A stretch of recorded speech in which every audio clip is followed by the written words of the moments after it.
Normally my hair is wet for these videos. Today it's just messy and unbrushed. It's just a mess. It's like being dragged through a hedge backwards. Should we just go for this today? Like, volume mungus. Good morning, good afternoon, good evening. Hello, creepy friends. Welcome to Slams and Bobs. We're a day late because Sunday night was TLC and it was pants. So I woke up late yesterday. I laid in bed for an hour, didn't do anything, consequently had no time to record this before I had to leave. So here we are on this lovely Tuesday the 15th. There are 10 days till Christmas. Count them: 1, 2, 3, 4, 5, 6, 7, 8, 9, 10. Woo! It's almost here. I will have presents, not in this stocking because it will fall off the wall. And I've just realised, you know what, let's not be unfestive. Let's get these lights switched on. Hold on, let's get the plug. The plug sockets are down here. And let's bring Christmas to Slams and Bobs. The plug hates me. Okay, ready? Ready? Way! Look, the fairy lights are on. Look at them glowing with every little bit of crap I've decorated upon this thing in the last 12 months. I was given these lights for Christmas last year, and I will say they are not Christmas lights that I leave up all year. They are just pretty fairy lights from John Lewis that my stepmother got and I became obsessed with, so I had to have them.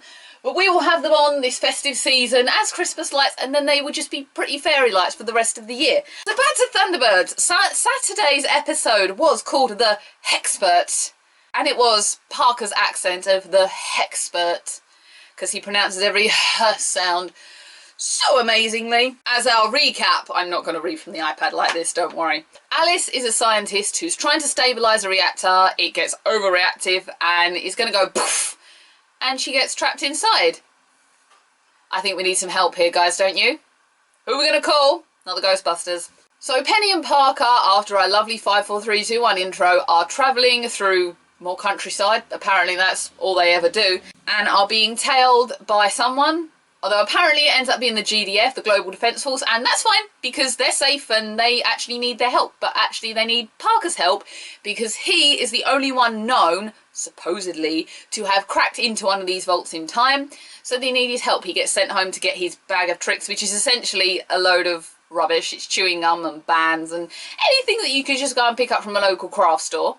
It's Parker's checkered past come in handy at its best, isn't it? After Parker tinkers with it for a little while, I love that word, tinkers. It turns out that the fault that enabled him to perhaps get into it last time has now been fixed, so he's going to need further help. And this is when, of course, we call the Thunderbirds, and at home today is Scott and Virgil. Scott and Virgil, along with Parker, come up with a plan to essentially extract the vault from the whole sciencey place and essentially dump it down a mine shaft for it to go poof, and hopefully extract Alice Lurgan before she is blown to pieces. So in the meantime, Virgil and Scott get in there and breaking the roof off the whole place. Parker works actually being able to get Alice out of the reactor so that she can at least be safe. So I saw where this was going. It's all going well. They've mimicked her fingerprints. They've got in there. They're just about to open the door to get Alice out. And as Thunderbird 2 and Scott are ripping off the roof, creates a little bit of a shockwave. Everything gets moved and Penny and Parker get trapped inside the vault as well. Yay! I saw that coming. Did you see that coming? Because I did. I was concerned watching this that basically this was going to be all of Penelope and Parker and that there were going to be no Thunderbirds involved and that they were going to save it all. Apparently not.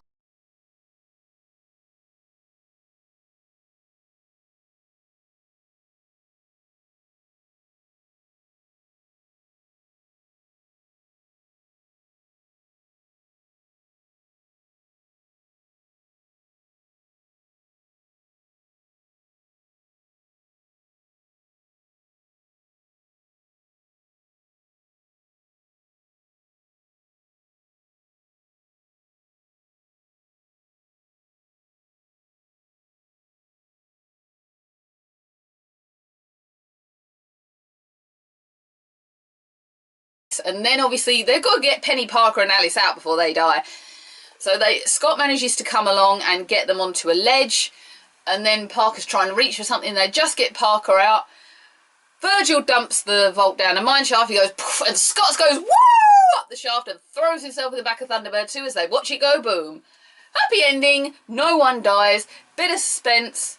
It was okay. I don't think it compared to last week's episode or a couple of episodes that we've had in the series. I think it was a bit of a filler episode myself. It was kind of just okay. Again, I'm missing all the rest of the brothers, and we had no John.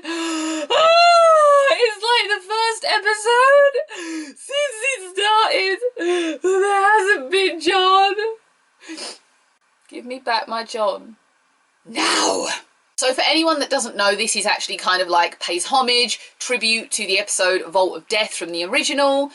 I kind of remember elements of this, that I get it confused with a couple of other episodes.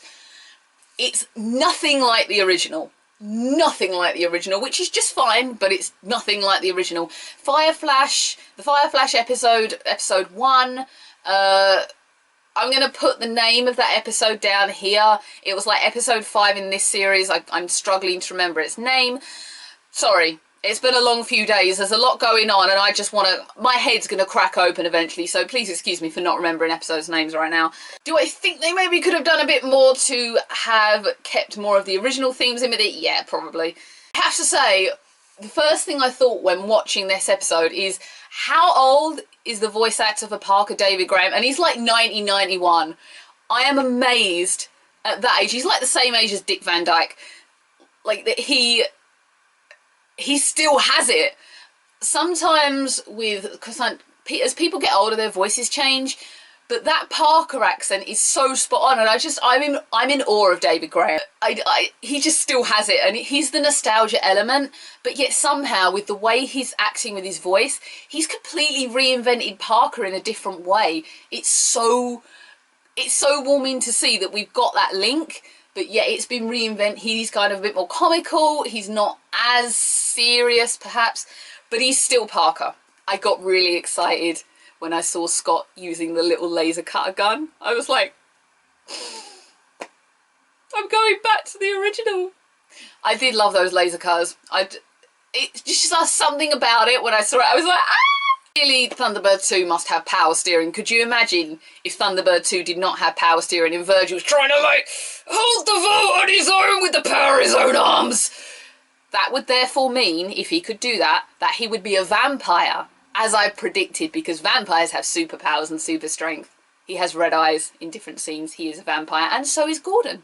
Parker at the end was behaving like a baby. He's, like, older, and he's behaving like a child. I didn't like that. However, this was the first time I think we've seen inside Lady Penelope's mansion, and it's very pink. It's very cotton candy bubba pink. It's nothing like how it looks in the original. I'm not quite sure how I feel about that. It's such a departure. I mean, the Thunderbirds base is a departure from the original, but it's got a lot of hooks. This, in just that one room, I was looking at it going, it's so different. And when GDF went to collect the bag from Penelope's mansion, they left Penelope's front door open. Hello, robbers. I know the little annoying dog is in there, but that's not going to deter robbers. It was a fine episode. It just wasn't... It wasn't as capturing as last week's and some of the other ones we've had, I don't think. And that was the Hexpert. We have Thunderbirds episode going all the way up to Christmas. Obviously, next week's one I'll be able to record and get out for you.